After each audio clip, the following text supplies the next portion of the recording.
Rasulullah Shallallahu Alaihi Wasallam membagi bulan Ramadan itu menjadi 3 bagian.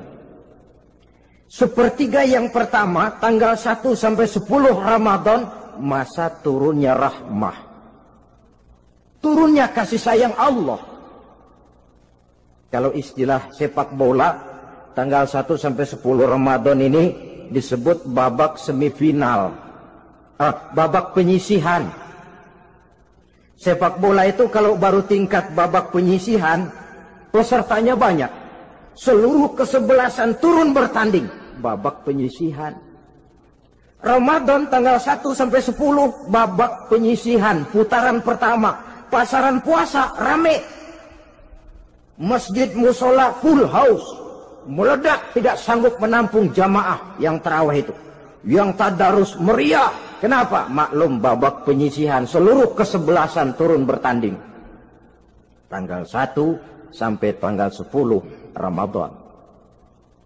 Bila itu selesai, selesailah putaran pertama. Masuk putaran kedua, sepertiga yang kedua tanggal 10 sampai 20 Ramadan, masa maghfirah. Masa turunnya ampunan dari Allah. Masuk babak semifinal. Sepak bola itu kalau sudah babak semifinal, itu kan sudah banyak kesebelasan yang masuk kotak. Maka 10 Ramadan ke atas, pasaran puasa mulai menurun. Yang enggak puasa mulai nekat. Yang tadarus sudah mulai sayup-sayup sampai. Sementara barisan orang sembahyang tarawih di masjid mulai mengalami kemajuan dengan pesatnya. Barisannya makin maju ke depan. Maklum, tidak semua kesebelasan tangguh. Ada yang sejak bertanding sudah berhitung. Kita sih bakalan kalah jelas, yang penting main aja dulu dah. Ada yang rajin ke masjid, motifnya lain, ada. Karena ikut-ikutan teman, karena malu sama mertua, rajin terawih, karena nganterin, rajin terawih, bayangnya paling belakang berdua lagi. Malah ngeledek begitu imam waladolin, dia di belakang nyaut asik.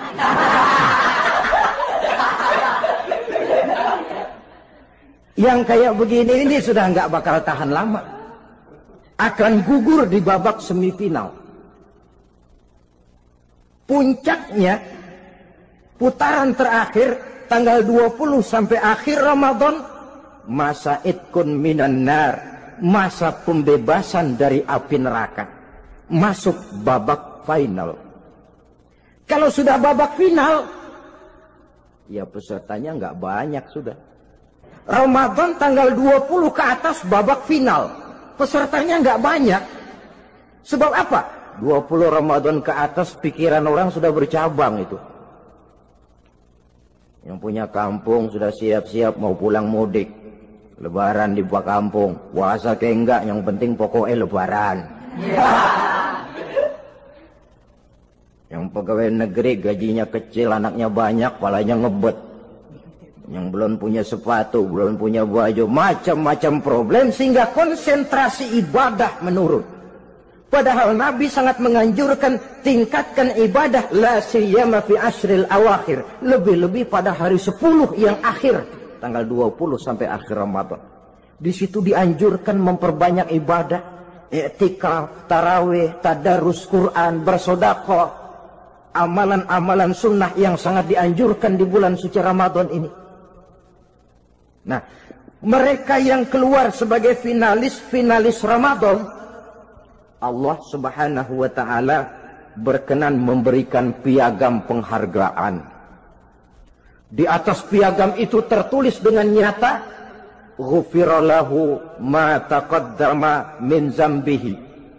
Pemegang piagam ini dinyatakan keluar sebagai finalis Ramadan. Kepadanya diberikan penghargaan dengan jaminan ampun terhadap seluruh dosa yang pernah dia kerjakan.